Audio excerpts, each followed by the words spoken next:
नमस्कार, मैं हूं आलोक मेहता। कल, आज और कल। कल माने सामाजिक आंदोलन हो, छात्र आंदोलन हो और संघर्ष हो, इमरजेंसी हो, नहीं हो, और उसके बाद साथ में पत्रकारिता हो, और उसके बाद राजनीति, चंद्रशेखर जैसे नेता भी हों या नरेंद्र मोदी तक। ऐसे बहुत कम लोग हैं जिनको हमने पत्रकारिता और राजनीति में इस तरह से महत्वपूर्ण स्थान पर पहुंचाया। आज इसीलिए कल, आज और कल में देश में मीडिया, राजनीति पर चर्चा के लिए हमारे साथ हैं राज्यसभा के उपसभापति हरिवंश जी। नमस्ते आलोक जी। नमस्कार, और आपका इस कार्यक्रम में स्वागत है। बहुत धन्यवाद। आप पिछले 4-5 दशकों से हमारे मित्र हैं, जब से बल्कि कहूँ पत्रकारिता में हमने पांव रखा, और आप उन लोगों में हैं जिनकी चीजें हम सब पढ़ते रहे बहुत। नहीं, आपका स्नेह है। मैं असल में इसलिए चिंता हमें लगती है क्योंकि हम, जैसे आपने कहा, पुराने स्कूल के हैं। सदन में, संसद में चूंकि आप पत्रकारिता से आए, और जो बीच के कुछ 1-2 वर्षों में दिखाई दिया, झलक जिसको कहते हैं, और आप ऐसे पद पर हैं जो सभापति का भूमिका, हंगामा, बहस से हट करके दूसरी जो चीज़ें हुई हैं, ये जो आचार संहिता जो पत्रकारिता की भी है और संसद की है, इसको आप किस तरह से, जिससे कि एक लोकतंत्र के लिए जो एक अभिशाप बन जाता है, इसके लिए क्या स्थिति में किया जा सकता है, या क्या आपने, जो आपके अनुभव क्या रहे? आलोक जी, आप उन कुछ एक चंद लोगों में से देश में हैं जो पिछले 30-40 वर्षों से बहुत नजदीक से पार्लियामेंट को देख रहे हैं। यह जो पार्लियामेंट के कामकाज में जो एक तरह से कमी आई, ये पिछले 40-50 वर्षों से शुरू हुई। वीजी वर्गीस साहब ने अपने मेमोयर्स में लिखा है कि कैसे पहले शुरू के दिनों में 50s में, 60s में पार्लियामेंट जाना, डिबेट्स को सुनना, एक दूसरे के प्रति जो म्यूचुअल रिस्पेक्ट लोगों का होता था, एक अनुभव था। और वीजी वर्गीस जैसे जर्नलिस्ट वो कहते हैं कि ये हमारे ज्ञान को बढ़ाने वाला एक तरह से अनुभव होता था। वही संसद आगे आने वाले 20-25 वर्षों में कहाँ पहुंची, उसके बारे में, जिन्हें मैं मानता हूं कि हमारे यहाँ के संत या ऋषि परंपरा के जो सांसद रहे, उनमें से जो कुछ एक लोग हुए, उनमें प्रोफेसर हिरेन मुखर्जी भी थे। जी बिल्कुल। उन्होंने पार्लियामेंट के बारे में जो अपने अनुभव लिखा है, लगभग वो 30-35 वर्ष हो गए, उसमें लिखा है कि पार्लियामेंट अब वो नहीं रही जो पहले थी।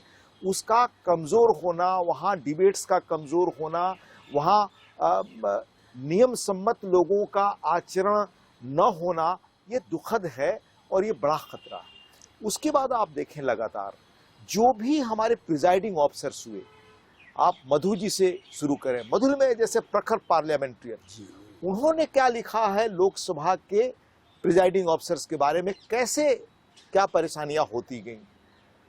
हमारे जो सोमनाथ चटर्जी जी थे, उन्होंने जो अपना अनुभव लिखा है कि किस तरह से संसद चलाना कठिन होता जा रहा है। यानी अगर आप जिस तरह से शोरगुल होता है, जिस तरह से माहौल बनाया जाता है, उसमें आप अगर कोई कार्रवाई करें तो कहा जाता है कि सख्त कार्रवाई हो गई, कार्रवाई नहीं करें तो कहा जाता है आप कोई कार्रवाई नहीं कर रहे। लेकिन चेयर के पास एज ए रूल, आप जानते हैं, बहुत अधिकार नहीं है। ये बात अंततः सारी पॉलिटिकल पार्टीज को, सारे राजनेताओं को बैठ करके सोचना होगा कि कैसे हम लोकतांत्रिक संस्थाओं को, जो मैं लोकतांत्रिक संस्थाएं कहता हूं तो सिर्फ संसद नहीं, विधायिका को भी हमें कैसे मजबूत करना है। अभी आपने हाल में आंकड़े देखे होंगे देश के एक बड़े अखबार में कि कई विधानसभाएं 30 दिनों से भी कम चल रही हैं। मैं इसी पर आ रहा था कि क्या ये नतीजा जो आज स्थिति संसद में दिख रही है, क्योंकि बिहार विधानसभा, तमिलनाडु विधानसभा, मतलब जो विधानसभाओं में दृश्य होते थे वो धीरे धीरे संसद में परिणित हो गए। वहाँ भी कई घटनाएं, हम जैसे कहते पहले ऐसे बड़ा हुआ है, उठापटक होती थी, मारपीट हुई। यूँ तो जापान में भी होती है, मैं इसलिए नहीं कह रहा हूँ भारत का लोकतंत्र में ही गड़बड़ नहीं है, जापान में भी कई बार मारपीट, लेकिन ये उनको हम अपवाद कह सकते हैं। लेकिन यहाँ जो हुआ है, क्या ये राजनीति का जो थोड़ा, जिसको कहते हैं अपराधीकरण कुछ हुआ, तो या उसके वैल्यूज या विचारधारा की कमी हो गई, ये लगता है? मुझे लगता है कि हमने वेस्टमिनिस्टर मॉडल तो लिया, पर वो स्पिरिट नहीं लिया। वो स्पिरिट हमारे लोकतंत्र में आज़ादी के 20-25 वर्षों बाद तक था, क्योंकि उस वक्त आपने पार्लियामेंटेरियंस देखे हैं, बेस्ट डिबेट्स देखा है, चाहे across the party line, Bhupesh गुप्त हों, हिरेन मुखर्जी हों, आपके चंद्रशेखर हों, अटल जी हों, प्रकाश वीर शास्त्री हों, बिल्कुल। महावीर त्यागी हों, आप नाम लीजिए। तो लोकसभा से लेकर राज्यसभा में मधु दंडवते हों, प्रमिला दंडवते हों, इंद्रजीत गुप्ता हों, मतलब हर पक्ष में, बहुत इवन मतलब सत्तारूढ़ पार्टी में एक से एक प्रखर पार्लियामेंट्रियंस हुए और सब एक दूसरे की मर्यादा जानते थे। सबसे बेसिक चीज थी कि जो भी रूल्स और प्रोसीजर बने हुए थे, चाहे लोकसभा मुखर्जी के, हाल के इसमें आप देखें, प्रणब मुखर्जी, डॉक्टर जी, कर्ण सिंह, जी, मतलब जो स्टालवर्स इसको कहते हैं, प्रणब मुखर्जी स्कॉलर मतलब जो रहे, आपने बहुत अच्छा और नाम लिया। मैं इसलिए कह हाल कि तक, सत्तारूढ़ में रह करके भी जी जी, जो गरिमा या जिन चीजों में वो लगे अपने सांसदों को भी, तो ऐसे जो लोग हमारी परंपरा, मैंने वो कहा, प्रणब मुखर्जी भी जब IBP बने, इवन विश्वनाथ प्रताप सिंह थे, चंद्रशेखर जी का मैं जिक्र करूंगा चूंकि मैंने रिपोर्टिंग किया है, तो चंद्रशेखर जी जब बोलते थे तो मैंने कोई उनको मैंने रोक नहीं सकता था, इस तरह की बातें कहते थे। मैंने आपने जितने नाम लिए, जो 2-3 नाम ऐसे ले रहा हूँ जिनको सुनने के लिए लगता था कि भाई आज चंद्रशेखर जी बोलने वाले हैं, आप उनके साथ, मतलब आप तो उनके सलाहकार भी रहे कुछ समय जिस हिसाब से, तो वो जो परंपरा रही, लोग अपेक्षा तो करते हैं। उसमें क्यों कैसे वो परंपरा धीरे धीरे कमजोर हो रही है, मैं यही बताना चाहता था। मैं इनके पहले, प्रणब बाबू के पहले के नेताओं का नाम ले रहा था, अब प्रणब बाबू का मैं उल्लेख करना चाहूंगा। मैं जब सांसद बनकर आया तो मैं प्रणब बाबू से मिला और मैं कह सकता हूं कि one of the most brilliant parliamentarians उनमें से वो एक थे। जी, और आपने तो नजदीक से देखा है, एक एक चीज उनको कंठस्थ थी, नियम से लेकर प्रोसीजर, कन्वेंशन, सारी चीजें। मैंने पूछा उनसे व्यक्तिगत तौर पे कि सर मैं नया सदस्य बनकर आया, मुझे क्या करना चाहिए। उन्होंने अपना नया सदस्य होने का एक प्रसंग मुझे सुनाया। कहा कि जब मैं पहली बार सांसद होकर आया, शायद 67 वगैरह किया उस दशक में, तो कहा कि जब मैं पहली बार आया तो किसी बड़े मशहूर आदमी का नाम लिया, शायद MC छागला या किसी का। कहा कि मैं कॉरिडोर में था तो मुझे बुलाया उन्होंने और कहा कि आप नए सांसद बनकर आए हैं और आपकी 1-2 तकरीर सुनी है, बहुत अच्छा लगा, पर मेरा आपको सुझाव है कि आप सुबह से शाम तक, मतलब सदन बैठने से लेकर सदन खत्म होने तक आप सदन में मौजूद रहिए और सबको सुनिए। यानी अपने नॉलेज को, जो काम हमें सांसद के रूप में मिला है, उसको आप समझने की कोशिश करिए। और बड़ा मशहूर एक हमारे पार्लियामेंट्री उसमें कहावत है जो मैं आपको याद कर रहा था, तो कोट करके रखा था, all those who know the rules of the game rule the game. ये प्रणब बाबू ने भी मुझे कहा था और अनेक लोगों ने सुनाया कि पहले इन चीजों को जानिए। मुझे लगता है कि आलोक जी वो परंपरा खत्म हो रही है। लेकिन जैसे निष्कासन वाला मामला अभी आया, महाराष्ट्र में हुआ, आपके सदन में बहुत ही उद्देश्य ऐसा उपस्थित हुआ, और निष्कासन वाला, ये एक जो विवाद बना है कि आप सदन से निष्कासन की नौबत आए, इसको किस रूप में देखते हैं आप? दरअसल ये सबसे दुर्भाग्यपूर्ण है। मैं आपको एक केरल की घटना बताना चाहता हूं, वर्ष तिथिवार मैं नहीं बता पा रहा हूं, स्मृति के आधार पर बताता हूं। इस सरकार के पहले जब वहां यूनाइटेड फ्रंट की सरकार थी, यानी इसके पहले भी लेफ्ट सरकार थी, लेफ्ट सरकार दूसरी बार वहां पर है लेफ्ट फ्रंट की, तो यूनाइटेड फ्रंट की गवर्नमेंट में एक प्रसंग हुआ कि कोई मंत्री, कोई अपनी बात रखने वाले थे या बजट पेश करने वाले थे, उनके खिलाफ कुछ राजनीतिक आरोप थे। प्रतिपक्ष में बैठे लोग बहुत नाराज हो गए किसी प्रसंग में, उनको बोलने नहीं दिया, वहां तोड़फोड़ हुआ, माइक वगैरह टूटा, सब कुछ। अगले दिन शायद स्पीकर की तरफ से कोई मुकदमा वहां FIR हो गया, मामला कोर्ट में गया, सेशन कोर्ट में। सेशन कोर्ट ने उस पर अपनी कार्रवाई शुरू की। 5 वर्ष में हुआ, उसका फैसला आया, इसवी सरकार बदल गई, फैसला आ गया कि नहीं भाई, विशेषाधिकार आपको इसलिए नहीं है कि आप तोड़फोड़ करें, हंगामा करें, इसलिए the rule of land will take its own course. ऐसी घटनाओं में तब तक कोई दूसरी सरकार हो गई थी या राजनीतिक दलों में आपस में सहमति हो गई। उस मामले के खिलाफ लोग हाई कोर्ट में गए, हाई कोर्ट में उस मामले को वापस करने की कोशिश की, नहीं हुआ, अंततः सुप्रीम कोर्ट मामला आया। जब यह राज्यसभा में विवाद चल रहा था, उसी वक्त उसका फैसला आया। सुप्रीम कोर्ट ने भी इंडोर्स किया सेशन कोर्ट के फैसले को, हाई कोर्ट के फैसले को बरकरार रखा कि नहीं, हाउस और सदन में इस तरह का दृश्य उत्पन्न करना आपका अधिकार, प्रिविलेज नहीं है, इस पर कानून अपना कार्रवाई करेगा। हम कहां पहुंच गए हैं? यानी पार्लियामेंट की डिग्निटी, पार्लियामेंट जो देश और समाज की नियति तय करता है, उसको हम कहाँ ले जा रहे हैं। इसके बाद आपने महाराष्ट्र का प्रसंग बताया या यहाँ का प्रसंग बताया या अन्य कुछ एक राज्यों में भी ऐसा हुआ। इसका रास्ता समाधान सारे राजनीतिक दलों को बैठकर ही निकालना पड़ेगा, क्योंकि अगर लोकतंत्र में विधायिका अगर कारगर ढंग से नहीं चली आलोक जी, तो आप जानते हैं कि उसके खतरे कितने गंभीर हैं। अगर आपकी इजाजत हो तो मैं 5, 7, 8 चीजें बताना चाहता हूं जी। अगर विधायिका हमारे ढंग से जिसके लिए काम करने के लिए वो बनी है, जो कल्पना है, जो हमारे संविधान बनाने वालों ने कल्पना की, अगर उसका पालन नहीं करती तो हम देश के साथ, समाज के साथ न्याय नहीं करेंगे और किस तरह का भविष्य हम छोड़कर जाएंगे वो मैं कह सकने की स्थिति में नहीं। आप देखेंगे जवाहरलाल जी, वो जिस तरह के पार्लियामेंटेरियन थे जिस पर देश गर्व करता है, आपको मालूम है अनुशासनहीनता के बारे में पहले पार्लियामेंट में उन्होंने क्या कहा, गलत आचरण करने पर एक सांसद की कैसे सांसदी गई, ये भी घटना आपको मालूम है। ये पंडित जी के जमाने की बात कह रहा हूं। राधाकृष्णन जी ने क्या कहा कि अगर ये आचरण हम लोगों का रहे तो हम प्रोफेशनल एजिटेटर्स कहे जाएंगे। ये मैं वहां से शुरू कर रहा हूं, के.आर. नारायणन साहब से लेकर के गोपाल स्वरूप पाठक से लेकर के बाद के हमारे जितने उपराष्ट्रपति और चेयरमैन हुए उनकी बातें देखें, स्पीकर की बातें देखें, ये चीजें किस तरह से बढ़ती जा रही हैं और इसके खतरे बहुत हैं। तो एक तो स्व अनुशासन जिसकी कल्पना थी, गांधी जी ने 1929 में कहा था कि अनुशासनहीनता वायलेंस है। अंबेडकर जी ने जो कोट्स दिए हैं, राजेंद्र प्रसाद जी ने संविधान देते हुए जो कहा कि अंततः तो इसके लोगों की क्वालिटी और चरित्र तय करेगा। हम जितना अच्छा संविधान दे दें और उसका पालन अच्छी तरह नहीं होगा तो स्थिति देश का क्या इसके लिए आपको लगता है कि जो चूंकि हम और आप भी पूरे समय जीवन पत्रकारिता ही आपने ज्यादा की, क्या लोग ये कहते हैं कि साहब मीडिया में आए, खुद नेता भी कहते हैं कि साहब मीडिया में आने के लिए लोग हंगामा, जबकि मैं मानता हूं कि क्या खाली इसके लिए मीडिया दोषी है क्या? मैं ऐसा नहीं मानता। एक सीमा तक कह सकते हैं कि मीडिया दोषी है, पर किन लोगों के लिए? हमारे समाज में हमेशा दो तरह के लोग हमेशा मिलेंगे। पहले भी कुछ लोग कि हम कुछ ना करें और सुर्खियों में अपने नाम पाए, उस तरह के लोग आज भी हैं, पहले भी रहे होंगे। पर पहले जो डिबेट्स होते थे उनके आधार पर भी मीडिया में चीजें प्रमुखता पाती। आप खुद देखें, पहले जो क्वेश्चन आंसर होते थे पार्लियामेंट में, उसमें इतनी रिवीलिंग चीजें आती हैं, उन पर पेज के पेज अखबारों में छपते थे। तो कहीं ना कहीं मीडिया में भी कमी आई है। हमारी राजनीति में क्या कमी आई कि उस ढंग के डिबेट्स में कमी आई है।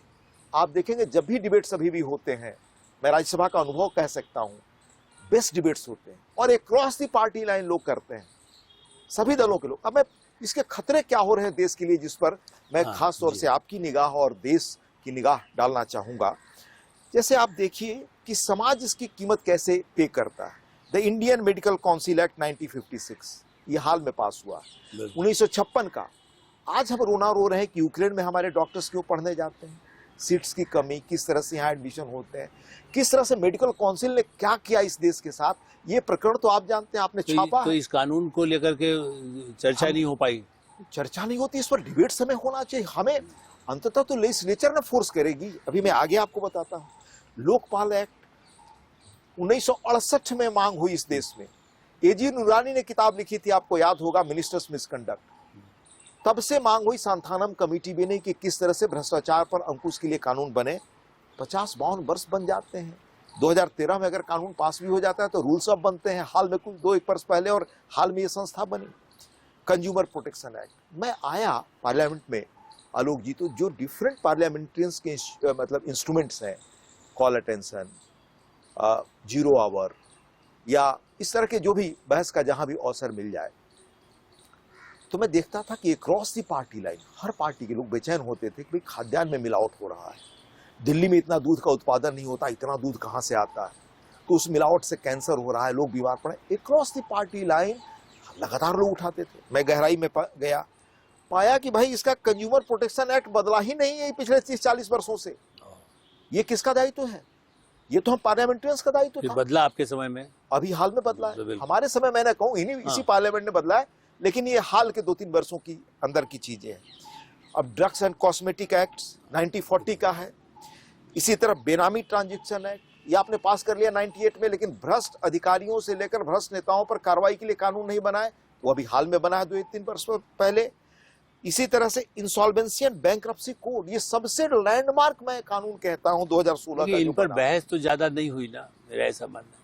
बहस खूब हुई, अरुण जेटली जी थे, अच्छा, इसमें खूब बहस हुई। और बहस ये जो बेनामी प्रॉपर्टी वगैरह का जो नहीं, बेनामी प्रॉपर्टी पर तो पहले ही बिल पास हो चुका था। अच्छा। कानून, इसके रूल्स नहीं बनाए गए थे, तो आपने कानून ऐसे पास करके छोड़ दिया, रूल्स नहीं बने तो उसका कोई अर्थ नहीं है, आप जानते हैं।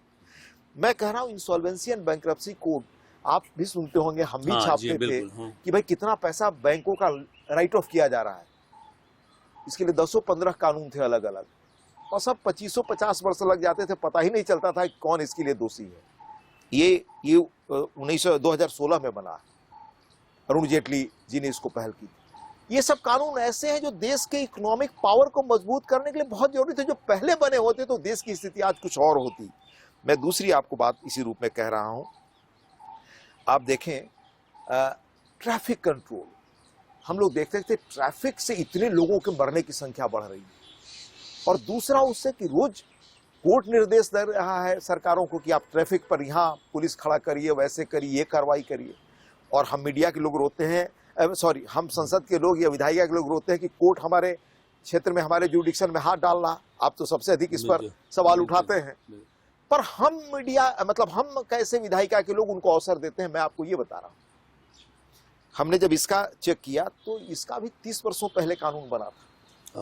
आपका उदारीकरण के पहले का, उदारीकरण के पहले देश की सड़कों पर करोड़ों अगर गाड़ियां थी, तो 91 के बाद तो 20-22 करोड़ गाड़ियां हो गई बहुत, और मरने वालों की संख्या काफी बढ़ गई। तो आज की तारीख में बेसिक कानून बनाना हमारा धर्म है भाई। विधायिका काम तो विधायिका को बनाना है ना, और समय से अगर विधायिका को आप नहीं बनाएंगे तो आप कैसे देश को आगे ले जा सकते हैं? इसकी क्या कीमत समाज चुका। आपको नहीं लगता कि कुछ संसद के नियम कार्रवाई, जैसे और कहा जाता भाई हमने रिकॉर्ड से निकाल दीजिए, आपने कहा टीवी अब लाइव हो गया, एक समय में हम ही डिमांड करते थे कि टीवी लाइव होना चाहिए, अब लाइव हो गया, वो तो अमेरिका में उसका फुटेज चला गया, आप यहाँ कहते कार्रवाई से निकाल दिया। मतलब या ऐसे और भी कई नियम हैं जो, जैसे आपने कानून कहा, संसद की आचार संहिता को लेकर के, जैसे हम पत्रकारिता की आचार संहिता की बात करते हैं, क्या संसद की आचार संहिता की समीक्षा नहीं होनी चाहिए? बहुत अच्छा सवाल आपने आलोक जी किया, मैं इस सवाल को हर जगह उठाता रहा हूँ। ऑल इंडिया स्पीकर्स कॉन्फ्रेंस, जहाँ भी विधानसभाओं में बोलने का मौका मिलता है, उन पर 2-3 चीजें मैं बहुत अच्छी तरह कहता हूँ। पहला जो मैं आपको बताऊं, जो भी हमारे रूल्स ऑफ प्रोसीजर हैं वो स्टैटिक नहीं हो सकते। 1952 में रूल्स ऑफ प्रोसीजर हमने अंग्रेजों के जमाने का जो काउंसिल हुआ करता था हमारे यहाँ, उसका अपनाया। 1964 में शायद राज्यसभा में वही रूल्स ऑफ प्रोसीजर लिया, वही हमारी विधानसभाओं ने लिया। 13 बार उसमें समय के अनुसार हम लोगों ने कुछ अमेंड किया है रूल्स ऑफ प्रोसीजर में, नॉट मेजर चेंजेस। अब हमारे जो ये नए चेयरमैन साहब जब बने वेंकैया जी, तो उन्होंने जो हमारे फॉर्मर जनरल सेक्रेटरी थे, एक शायद मिस्टर अग्निहोत्री, उनकी कमेटी बनाई जी हाँ, और कहा कि पूरे रूल्स ऑफ प्रोसीजर जो पुराने हैं उसको चेंज करना चाहिए हमें।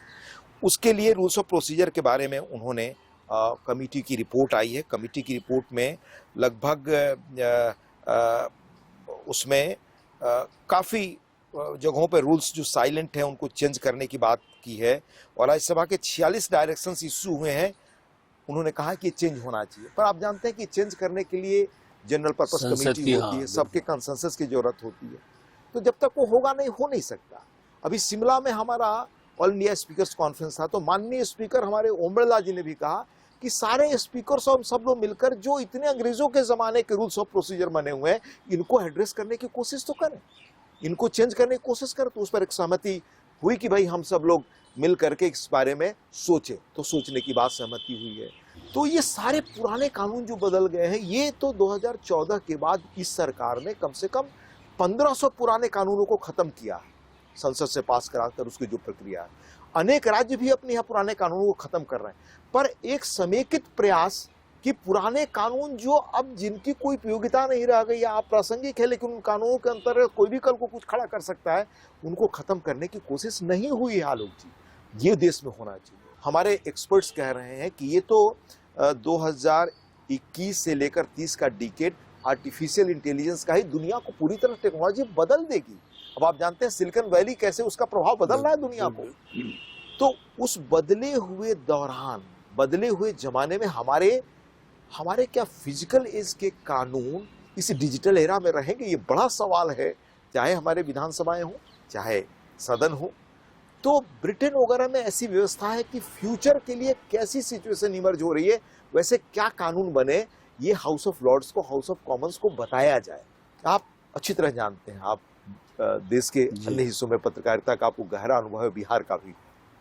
बिहार में हमारे RS शर्मा अधिकारी हुआ करते थे, जिनके आधार पर बड़ी चर्चित पुस्तक आई। उन्होंने लिखा है, वो IIT कानपुर से पढ़े कि जब मैं बेगूसराय में था 85 वगैरह में DM, राजीव गांधी जी आए थे। लैंड रिकॉर्ड मैंने कंप्यूटराइज पर्सनल कंप्यूटर पे गया था, देखकर बड़े खुश हुए। और कंप्यूटर को बढ़ाने का काम उस समय उन्होंने कोशिश की थी। पर वो और अरविंद वर्मा उनके SP होते थे। उन लोगों ने निजी कंप्यूटर से कैसे, जो आप जानते हैं कि चुनाव आते ही आर्म्स सरेंडर करने पड़ते थे, तो कौन आर्म्स सरेंडर किया, कौन नहीं किया, कंप्यूटर पे डाटा ले जाकर देखना शुरू किया। धनबाद जैसे इलाके में ये लोग DM रहे। RS शर्मा जी लिखा अपनी उस किताब में कैसे वहां पर चुनावों के दौरान इन सब चीजों को कंप्यूटर के द्वारा नियंत्रित करने की कोशिश की। अगर हमारे लेजिस्लेचर, हमारी विधायिका, हमारे लोग अगर सक्रिय होते तो इन चीजों को देश में पहले होना चाहिए था। देश रहनुमाई करता आपके IT कानून में, जो आधार अभी बना वो बहुत पहले बनता, वो पहले इंप्लीमेंट होता। अंततः आधार तो मनमोहन सिंह जी के जमाने में शुरू हुआ, लेकिन उसका एक्चुअल इंप्लीमेंटेशन असर तो 2014 के बाद देखा देश ने कि उसमें कितनी पोटेंशियलिटी है। कैसे राजीव जी ने कहा कि 1 रुपया चलता है और नीचे 15 पैसे पहुंचता है। नहीं, डिजिटल से बहुत क्रांति हुई। डिजिटल ने कैसे क्रांति की। तो इस डिजिटल एरा के अनुरूप चीजों को बनाने के लिए हमारे पार्लियामेंट्स में डिबेट होना चाहिए। और अंतिम बात उसमें मैं एक और करता हूँ, पार्लियामेंट में विधायिका अगर डिबेट करे, पक्ष विपक्ष कोई भी, तो उसका क्या असर होता है। आपको याद होगा 62 में चंद्रशेखर जी वगैरह, नाथपई वगैरह, वन ऑफ द बेस्ट पार्लियामेंटर्स यहाँ आए। आने के बाद प्री पेपर से खिलाफ सवाल उठाना शुरू किया, कोल नेशनलाइजेशन की बात शुरू की, बैंक नेशनलाइजेशन की बात शुरू की। वहां से लेकर मधुलिमे वगैरह ने कितनी चीजें उठाई, वहां से लेकर अभी हाल तक हमारे तिरुचि शिवाजी ने DMK के प्राइवेट मेंबर बिल लाए ट्रांसजेंडर पर, और वो कानून का रूप ले रहा है। सब चीजों ने बाद में कानून का रूप लिया। तो आप पक्ष में हो, विपक्ष में, एक बार मुद्दा संसद में, विधायिका में, आप विधानसभाओं में उठाते हैं तो देर सवेर उसका असर होता है और परिवर्तन पर वो असर डालता है। तो हमारे पार्लियामेंट्रियंस को इन चीजों के बारे में, जो समय के साथ चीजें बदल रही हैं, तालमेल रखेंगे, तभी हमारी व्यवस्था और प्रासंगिक और बेहतर बनेगी। चलिए, आपने बहुत अच्छा, जिसको कहते हैं कि हम जब अंतिम मोड़ पर आपने जो बातें कही कि सकारात्मक की, जो कुछ रास्ता है वो उसी में से निकलेगा। जो संसद है, सांसद हैं, मीडिया भी जिम्मेदार हो, सांसद भी जिम्मेदार हो, और समय के साथ उसमें परिवर्तन जो आवश्यक है वो होना चाहिए। ये पहले से माना गया और जो कुछ किया गया ये उपलब्धि है। ये आपसे बातचीत करके बहुत अच्छा लगा। इस कार्यक्रम में चूँकि एक बड़ा परिप्रेक्ष्य है, आगे और भी बात आपसे कभी की जाएगी। आपका बहुत बहुत धन्यवाद। इस कार्यक्रम को हम यहीं विराम देते हैं और इस उम्मीद के साथ कि संसद की गरिमा, मीडिया की गरिमा, समाज की गरिमा और लोकतंत्र की गरिमा आगे भी भविष्य में और अधिक सुरक्षित होगी। धन्यवाद, नमस्कार।